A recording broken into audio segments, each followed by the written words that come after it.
Welcome back. Today we're at the Rosh Run parking area along the Pine Creek Rail Trail.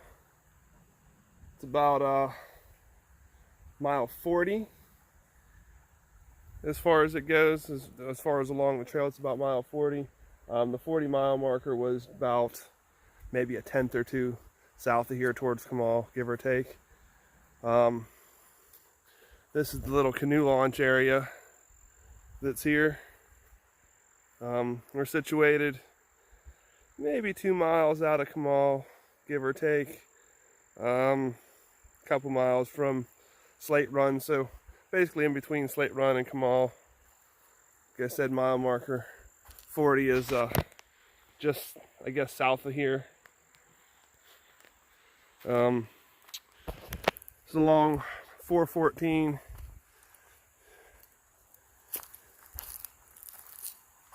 Down here, it's getting ready to be fall, hopefully soon. Because I'll tell you what, the mosquitoes are terrible anymore.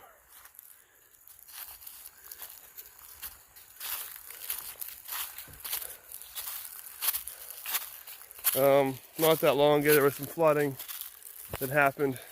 Slate Run was pretty much underwater, at least the parking area seemed like it was. I didn't see it underwater, but it was pretty mucky and dirty and mucked up, and this is about where the water line came up to here. Now the next time I walked here, you can see some of the debris and stuff, how high it got here. Best I can tell, it never made the parking area.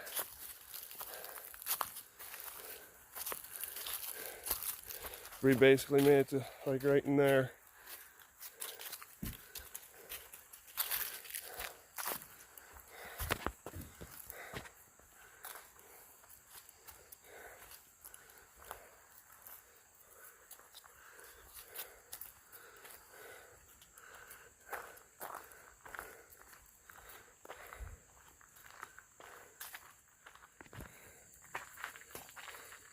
You also have the Bob Weber Trail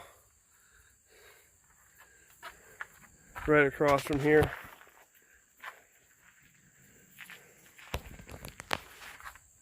These are the boards, and decent sized little parking area. Nothing crazy, but 1, 2, 3, 4, 5, 6 there, 7, 8, 9, 10, 11. I don't know, 20, 25 spots maybe, without parking in the grass. And there's Benji. So nothing crazy, but nice little spot for, biking along the rail trail. You can put a canoe in here, and obviously canoe or takeout, however you choose to do that, wherever you start and finish. And I've seen people fish here before too. I'm not sure if they stock this though right here or not. I know they stock down in Canoe and up at Slate Run, so they may not actually stock this specific spot. But in the springtime, the water does usually get pretty high at some point, so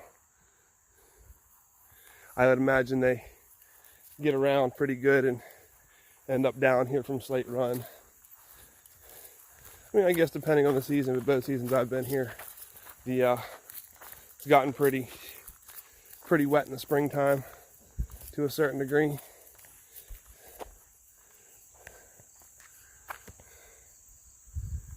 Here's the rail trail. Walk up to here and give you, I think this board up here has the mileage down to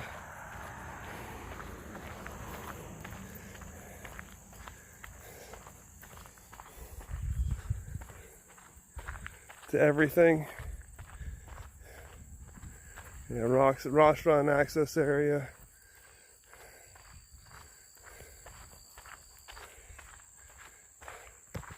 So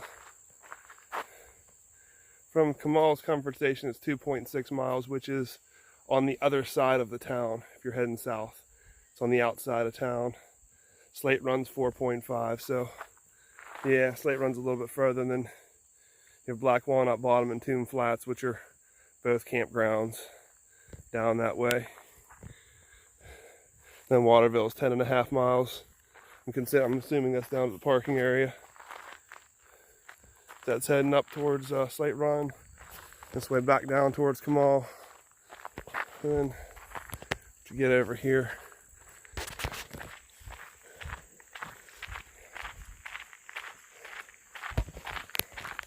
there's this parking sign for it or whatever. It's 9605 is I guess the number for the address or whatever here. 9605. I'm assuming it's just Route 414. Then everywhere you see those signs, that's the Bob Weber Trail. They call it the Wolf Run Wild area over that way. So just a heads up if you're in the area and you don't want to start at the beginning. And sometimes the other places get pretty busy too. And I guess this one does as well. I've seen this one get pretty busy too. But brings you about a third of the way down the trail. And I'm assuming it's called Ross Run because, well, we got Ross Run that runs under that bridge right there. But about a third of the way down the trail. Not everybody does big mileage, I guess we'll call it. I know I don't. I mean, I'm only walking, so I definitely don't do big mileage, but people on bikes do varying mileage. And if you find yourself in about 10 out, 10 back kind of deal, or I'm sorry, 20 out, 20 back, you know, you do like third of the trail or whatever, your day trips, this is a good spot to park and,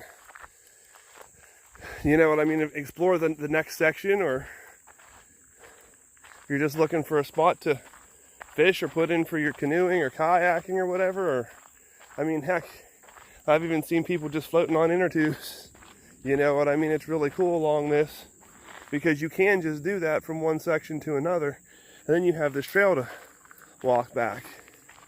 I don't believe it was here. I think it was the next one up, the next canoe launch. But I ran into a couple, and last summer I had him swimming. And well, I mean, I was out in the water a little bit too. You know what I mean, wading. But so I'm playing with him, and there's a lady fishing, and I saw a kayak just sitting there. And it was just like, maybe somebody, you know what, blah, blah. Who knows? None of my business, you know. And turns out that what they do is, he's an avid bicycler, or her husband was an avid bicycler, and they stop, drop off his bicycle at a spot, you know, chain it up to a tree, hide it in the weeds, whatever, I don't know exactly what they did, but they basically dropped off his bicycle, went further up, put their kayaks in the water, and kayak downstream for a couple hours fishing and stuff. And then when they get to the spot where they left his bike, they, you know, pull in. She was still fishing, but, you know, he hops on his bike, rides back up, and gets his car or truck. So there's all kinds of stuff you can do around here. It's just a cool parking area that I've used on more than one occasion. And unlike when you're parking in Canoe, it doesn't have necessarily a time limit on it. As far as, you know, only from, what is it, 7 a.m. to 9 p.m. or whatever. I forget exactly what it is when you park in Canoe, but you don't have to worry about that time limit. So, it makes it kind of nice. And I hope you enjoy the video. Me and Benji are going to head on back down the road and go home and get some dinner. If you did enjoy the video, consider liking the video, subscribing, and all that fun stuff. And we'll catch you on the next one.